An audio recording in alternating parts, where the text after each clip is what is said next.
Hello everyone, welcome back to Geography Solution. I am Shravani दास। आज energy resource का part 3 लेके आए हैं हम, जो कि नेचुरल गैस है आज का topic.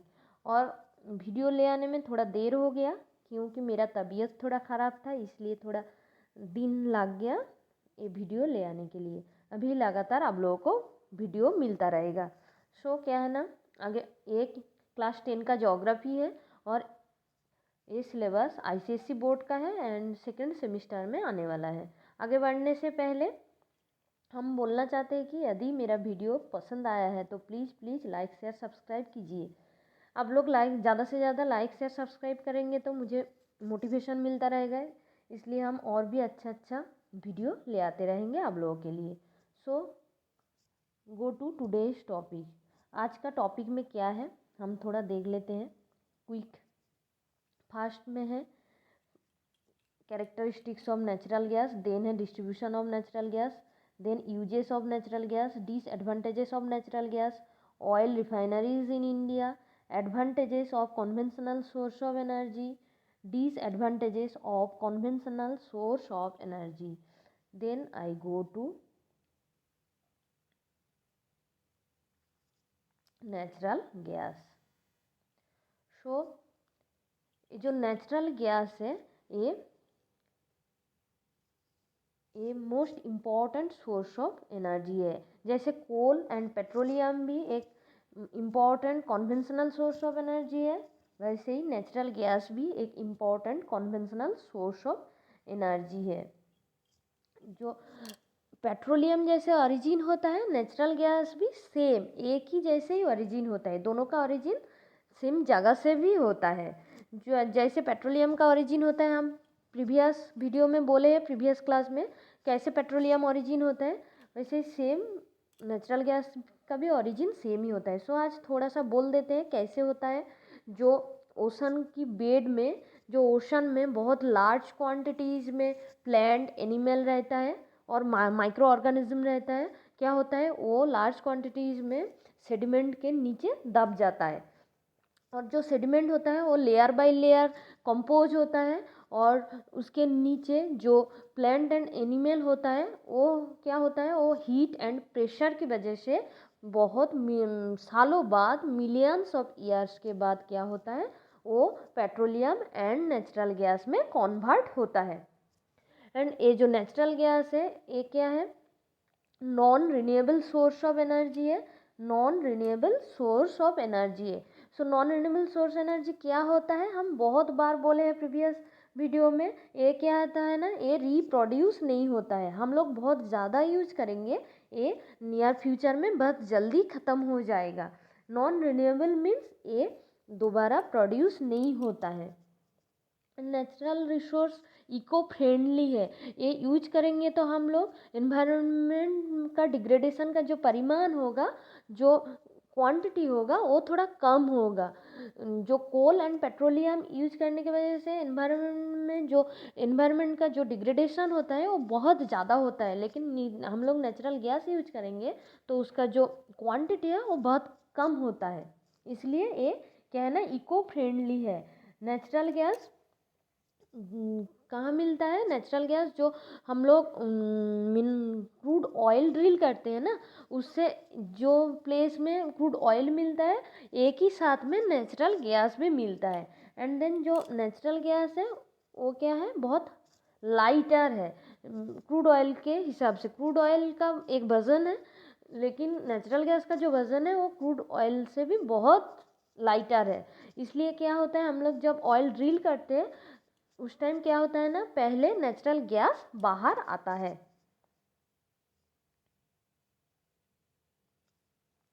Then next is distribution of natural gas.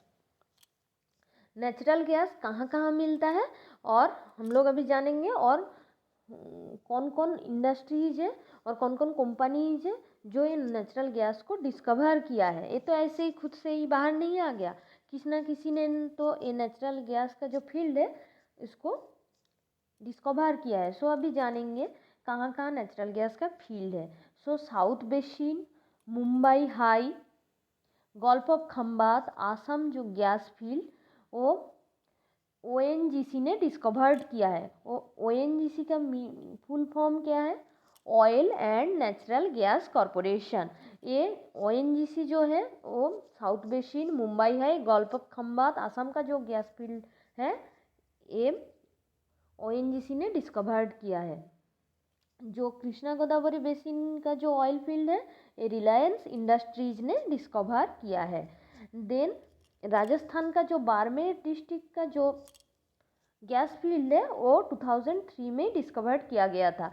जब क्रूड ऑयल का डिस्कवर हुआ था 2003 में, उसके टाइम में वही टाइम में ही एक साथ क्रूड ऑयल के साथ गैस भी डिस्कवर हुआ था। और ये सब ऑयल फील्ड को छोड़ के भी बहुत और भी ऑयल फील्ड है और वो अलग अलग स्टेट में है। सो वो स्टेट का नाम क्या है? अदियाकमंगलम जो कि तमिलनाडु में है, अंडाडा जो कि गुजरात में है, लिंगला जो कि आंध्र प्रदेश में है। ये सब ऑयल फील्ड है। कहाँ है? तमिलनाडु, गुजरात, आंध्र प्रदेश में है। एंड अंडमान में क्या? अंडमान में 1700 बिलियन क्यूबिक फीट गैस का फील्ड जो है वो रिसेंटली उसका खोज मिला है, रिसेंटली वो डिस्कवर हुआ है। अंडमान में 1700 बिलियन क्यूबिक फीट गैस का डिस्कवर हुआ है। देन नेक्स्ट में क्या है? Uses of natural gas. Uses of natural gas जो CNG फॉर्म में जो नेचुरल गैस मिलता है, CNG means compressed natural gas, वो कैसे यूज होता है? वो व्हीकल में यूज होता है। जैसे व्हीकल में डीजल पेट्रोलियम यूज होता है, वैसे ही व्हीकल में कंप्रेस्ड नेचुरल गैस भी यूज होता है। कंप्रेस्ड नेचुरल गैस को यूज करके व्हीकल रन करता है। देन ये जो नेचुरल गैस है ये petrochemical industries, sponge iron plants में यूज होता है। और नेचुरल गैस का और एक फॉर्म में भी है जो LPG है। LPG means liquefied petroleum gas. ये क्या है ना, ये बहुत पॉपुलर है डोमेस्टिक फ्यूल के लिए। हम लोगों को मालूम है डोमेस्टिक फ्यूल के लिए जो गैस यूज होता है, क्योंकि हम लोगों का घर में, सबके घर में अभी गैस सिलेंडर है। हम लोग अभी कोई और जो मिट्टी का स्टोव होता है उससे हम लोग खाना नहीं पकाते हैं। अभी सब लोग गैस के चूल्हा में गैस में खाना पकाते हैं। वो क्या है? वो है LPG लिक्विफाइड पेट्रोलियम गैस। और पहले का टाइम में 1920 और 20th सेंचुरी में क्या होता था? नेचुरल गैस कैसे यूज होता था? मेनली जो स्ट्रीट और हाउस होल्ड का जो लाइट है घर का और स्ट्रीट का, वो लाइट में नेचुरल गैस का यूज होता था। पहले सिर्फ हाउस होल्ड और स्ट्रीट का जो लाइट था उसमें नेचुरल गैस का यूज हो रहा था। लेकिन अभी क्या है ना, अभी नेचुरल गैस डोमेस्टिक फ्यूल के लिए बहुत यूज होता है, क्यों? सबके घर में गैस, अभी गैस सिलेंडर है और व्हीकल में बहुत यूज हो रहा है। Then disadvantages of natural gas. Natural gas का डिसएडवांटेजेस क्या है ना? फर्स्ट डिसएडवांटेजेस है नेचुरल गैस एक non renewable source of energy है। हम पहले ही भी बोले थे non renewable source of energy क्या होता है। नॉन रिन्यूएबल मीन्स रिप्रोड्यूस नहीं होगा, इसका रिप्रोड्यूस नहीं होगा। हम लोग बहुत ज़्यादा इसको यूज करेंगे तो क्या होगा, नियर फ्यूचर में ये जो नेचुरल गैस है ये बहुत जल्दी ख़त्म हो जाएगा, क्योंकि ये तो बहुत ज़्यादा है तो नहीं, कितना क्वांटिटीज़ में है हम लोगों को मालूम नहीं है। हम लोग बहुत ज़्यादा यूज करेंगे तो क्या होगा, एक टाइम के बाद ये तो ख़त्म होना ही होना है। सो ये नॉन रिन्यूएबल है क्योंकि ये रिप्रोड्यूस नहीं होता। और नेचुरल गैस क्या है ना, बहुत लाइट है गैस है, जो ऑक्सीजन से भी बहुत लाइट गैस होता है। इसलिए क्या होता है, ये बहुत जल्दी फैल जाता है पूरा एरिया में। और क्या होता है ना, इसका जो ट्रांसपोर्ट होता है बहुत खतरा है ट्रांसपोर्ट में, क्योंकि पाइपलाइन से और सिलेंडर से हम लोग ये नेचुरल गैस को पहले तो जो ड्रिल किया जाता है उससे रिफाइनरीज तक ये तो जाता है पाइपलाइन में, उसके बाद से हम लोग ये व्हीकल में और सिलेंडर में ले जाते हैं। ये क्या है ना, बहुत खतरनाक है, क्योंकि थोड़ा सा भी लीकेज होगा ना, क्या होता है, हर तरफ तो आग रहता ही रहता है। जो फायर होता है वो फायर और गैस थोड़ा पास पास आ जाएगा तो क्या होता है, ब्लास्ट हो जाएगा, क्योंकि ये बहुत लाइट है इसलिए बहुत जल्दी हर तरफ फैल जाता है। और क्या है ना, ये जो नेचुरल गैस है ये क्या है ना, ये ओडोरलेस है। ओडोरलेस मीन्स क्या है ना, इसका स्मेल नहीं होता है, इसलिए लीकेज हो जाता है तो हम लोग को मालूम नहीं चलता कहाँ से लीकेज हो रहा है, इसलिए लीकेज कंट्रोल क्या होता है ना, बहुत मुश्किल हो जाता है। और आसपास आग रहता तो क्या होगा, ब्लास्ट तो होगा ही होगा। आग हर तरफ आग तो रहता ही रहता है। अभी जो बहुत मार्केट एरिया है उधर तो बहुत दुकान में आग रहता है, उधर कोई लीकेज होगा तो बहुत हालत ख़राब हो जाएगा पूरा। और क्या है ना, नेचुरल गैस जो है ना, वो ग्रीन हाउस जो गैसेस है, ग्रीन हाउस गैसेस बहुत है, कार्बन डाइऑक्साइड है, मीथेन है, CFC है, HFC है, ये सब ग्रीन हाउस गैस प्रोड्यूस करता है। देन अभी इधर नेचुरल गैस ख़त्म हो गया। अभी एक नया टॉपिक क्या है ना, oil refineries in India. India में कितना ऑयल रिफाइनरीज है, इंडिया में 23 ऑयल रिफाइनरीज है। पहले 1954 में इंडिया में एक ही ऑयल रिफाइनरीज था, अभी इंडिया में 23 ऑयल रिफाइनरीज है। ये ऑयल रिफाइनरीज का काम क्या है, क्योंकि हम लोग जो ऑयल ड्रिल करते हैं वो क्रूड ऑयल होता है, वो पूरा ब्लैक ब्लैक ऑयल होता है। वो क्या, वो तो यूजेबल नहीं है, उसको क्या करना पड़ता है, उसको रिफाइनरीज में ले जाकर रिफाइन करना पड़ता है। उसके रिफाइन करने की वजह से जो प्रोडक्ट निकलता है उसको हम लोग यूज करते हैं। क्रूड ऑयल को हम लोग यूज नहीं कर सकते, इसलिए रिफाइनरीज का ज़रूरत है। और जो इंडिया में जो रिफाइनरीज है ना, वो 2 सेक्टर में डिवाइड है। एक है पब्लिक सेक्टर एंड सेकेंड है private sector.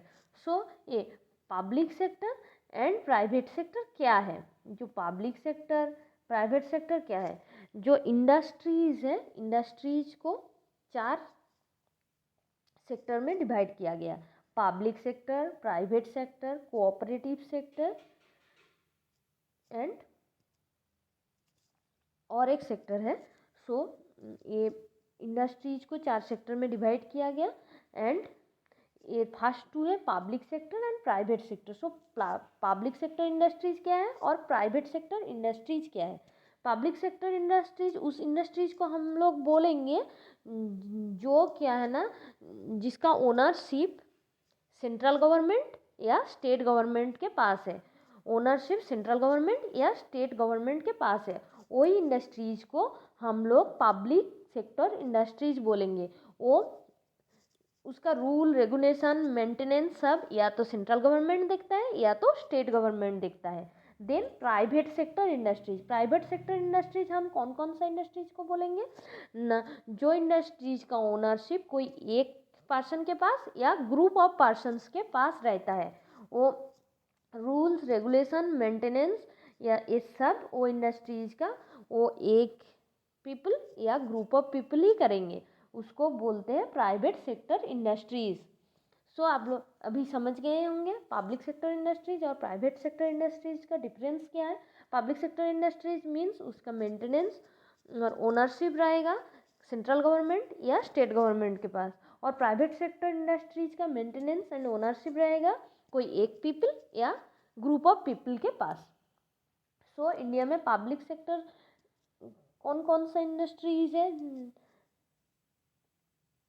Oil Indian oil corporation limited एक है, एक हिंदुस्तान पेट्रोलियम कॉरपोरेशन लिमिटेड है, एक भारत पेट्रोलियम कॉरपोरेशन लिमिटेड है। ये सब पब्लिक सेक्टर इंडस्ट्रीज है। And then Reliance petroleum limited, ये क्या है ना, एक प्राइवेट सेक्टर रिफाइनरी है। Then I go to the next. इसमें क्या है, इसमें हम दिखा रहे हैं name of the refineries in India.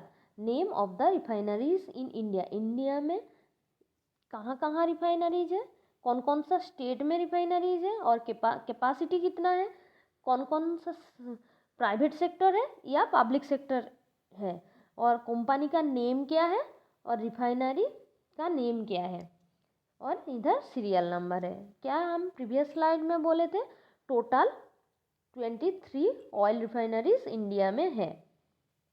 सो हम लोग देखेंगे नेम क्या क्या है। फर्स्ट है जामनगर।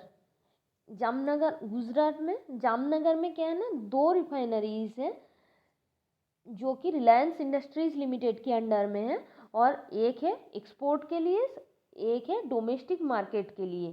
सो 2 रिफाइनरीज है जामनगर में, एक है एक्सपोर्ट के लिए, एक है डोमेस्टिक मार्केट के लिए, और ये दोनों ही क्या है ना, रिलायंस इंडस्ट्रीज लिमिटेड कंपनी के अंडर में है, और ये दोनों प्राइवेट सेक्टर इंडस्ट्रीज है। मीन्स कोई एक लोग या ग्रुप ऑफ पीपल इसका मेंटेनेंस और ओनरशिप, ये कंपनी का मेंटेनेंस एंड ओनरशिप कोई, हम लोग जानते हैं रिलायंस का जो ओनर है उसके पास ही है। और ये कौन सा स्टेट में है, ये गुजरात में है। Then I go to 3, it is भादीनर। और कौन सा कंपनी का अंडर में है, नायरा एनर्जी लिमिटेड। ये एक प्राइवेट सेक्टर इंडस्ट्रीज है और ये भी गुजरात स्टेट में है। देन कोची। कोची किसके अंडर में है, BPCL means Bharat petroleum corporation limited. ये पब्लिक सेक्टर इंडस्ट्रीज है। ये कहाँ पे है, कौन सा स्टेट में है, केरल में है। देन मैंगलोर।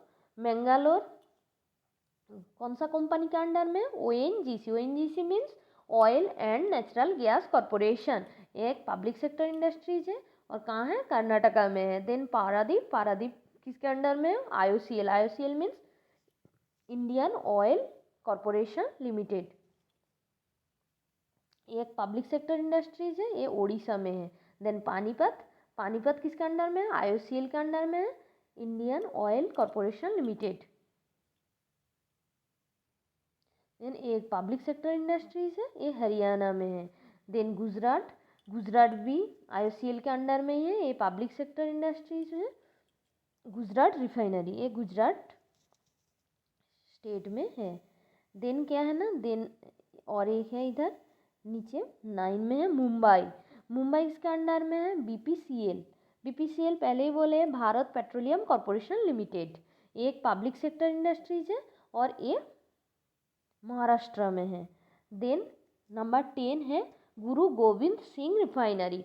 गुरु गोविंद सिंह रिफाइनरी ये किसके अंडर में है, ये HPCL means Hindustan petroleum corporation limited, ये प्राइवेट सेक्टर इंडस्ट्रीज है और ये पंजाब में है। Then Manali. Manali CPCL means Chennai petroleum corporation limited, ये पब्लिक सेक्टर इंडस्ट्रीज है, ये तमिलनाडु में है। देन विशाखापत्तनम, ये हिंदुस्तान पेट्रोलियम कॉरपोरेशन लिमिटेड के अंडर में है, ये पब्लिक सेक्टर इंडस्ट्रीज में है और ये आंध्र प्रदेश स्टेट में है। देन मथुरा। मथुरा किसके अंडर में है, IOCL के अंडर में है, ये पब्लिक सेक्टर इंडस्ट्रीज है और ये उत्तर प्रदेश स्टेट में स्थित है। देन हल्दिया। हल्दिया IOCL के अंडर में है, ये पब्लिक सेक्टर इंडस्ट्रीज है, ये वेस्ट बंगाल में सिचुएटेड है। Then next is Bina. Bina is under the Oman Refinery Limited and it is a public sector industry and it is situated in Madhya Pradesh. Then next is Mumbai Refinery. It is under the HPCL, Hindustan Petroleum Corporation Limited, and it is a public sector industries and it is situated in Maharashtra. Then Barauni. Barauni it is IOCL and it is a public sector industries and it is situated in Bihar.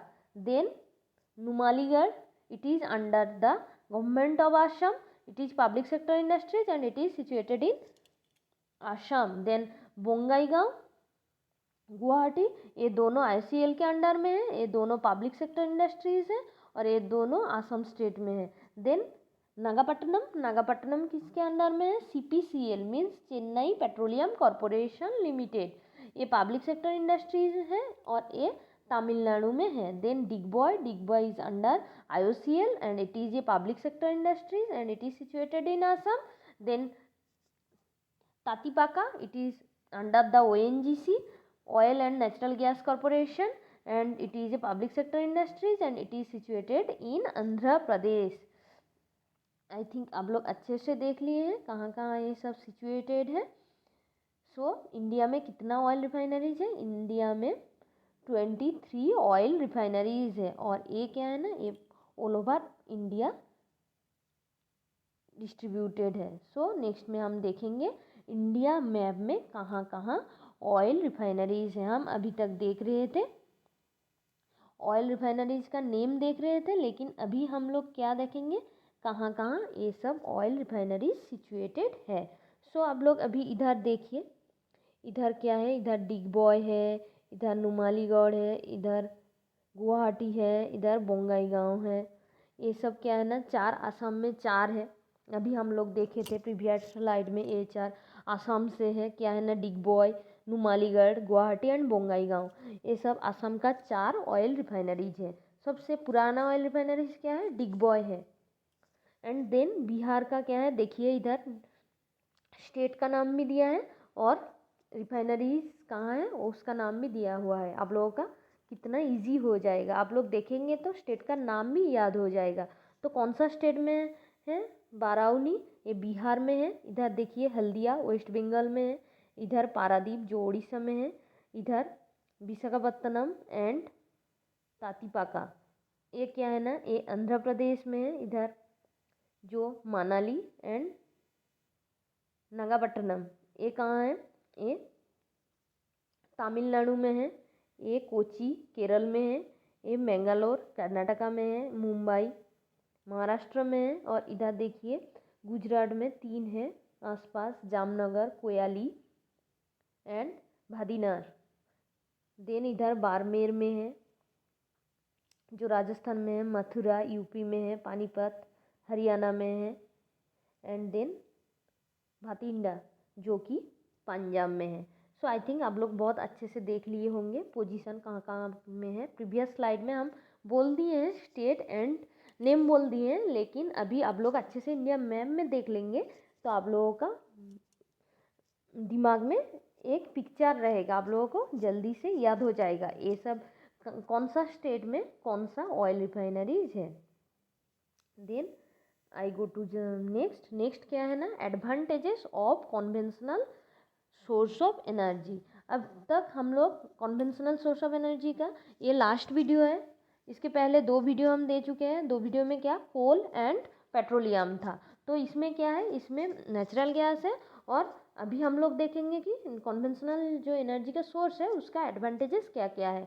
जो कोल, petroleum and natural gas, ये सब conventional source of energy हम लोग पहले से ही जानते हैं।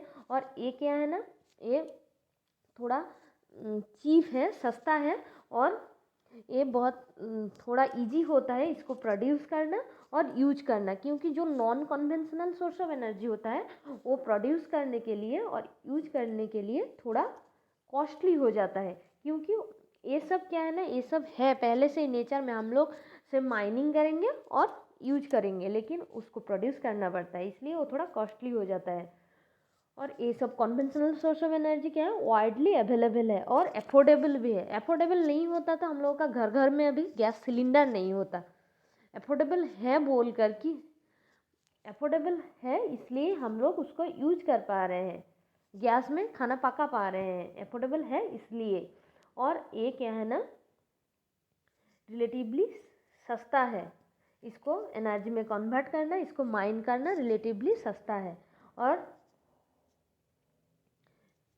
कोल, natural gas और जो ऑयल है इसका रिजर्व क्या है, नेचर में अबंडेंट रिजर्व है। लेकिन हम लोग थोड़ा सा मॉनिटर करेंगे, थोड़ा सा मॉनिटर करके ऑर्गेनाइज वे में यूज करेंगे तो ये क्या है ना, बहुत साल तक चलता रहेगा, ये ख़त्म नहीं होगा। Natural gas slightly clear fuel है देन कोल एंड ऑयल से। कोल क्या है ना, एक सॉलिड फ्यूल है, oil and natural gas, oil एक लिक्विड है और नेचुरल गैस गैस फ्यूल है। सो ये कोल एंड ऑयल से थोड़ा सा क्लीनर फ्यूल है। Then I go to the last slide, it is the disadvantages of conventional source of energy. So conventional source of energy क्या क्या है, कोल है, पेट्रोलियम है, नेचुरल गैस है। ये फर्स्ट इसका डिसएडवांटेज है, ये non renewable source of energy है। इस वीडियो में हम 2 बार बोल चुके हैं non renewable source of energy क्या होता है। ये रिप्रोड्यूस नहीं होता है, हम लोग बहुत ज़्यादा यूज करेंगे तो नियर फ्यूचर में ये ख़त्म हो जाएगा।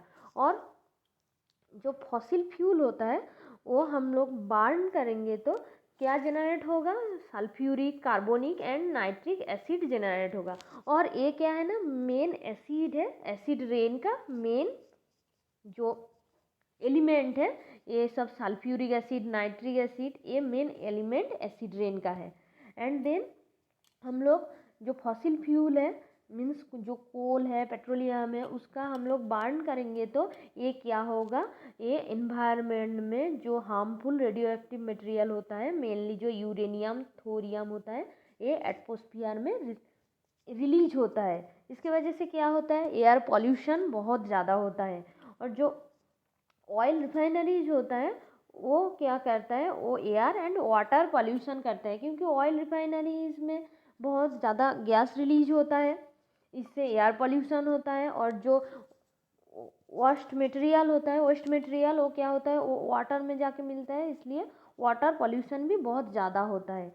देन जो ऑफशोर ऑयल ड्रिल होता है, हम प्रीवियस वीडियो में ऑलरेडी बोल चुके हैं ऑफशोर क्या होता है और ऑनशोर क्या होता है। ऑफशोर का जो ऑयल ड्रिल किया जाता है वो तो ओशन का बीचों बीच किया जाता है, इसलिए क्या होता है उसका आसपास का जो एनवायरनमेंट है वो एनवायरनमेंट बहुत डिग्रेड होता है। वो जो एक्वाटिक ऑर्गेनिज्म रहता है उसका उस एनवायरनमेंट में उसका बहुत लॉस होता है, वो ऑर्गेनिज्म बहुत डेथ हो जाता है ऑर्गेनिज्म का, नहीं तो वो ऑर्गेनिज्म दूसरा प्लेस में चले जाते हैं। इसलिए क्या होता है, वो प्लेस का जो एनवायरनमेंट है वो एनवायरनमेंट में बहुत प्रभाव पड़ता है ये ऑफशोर ऑयल ड्रिल का।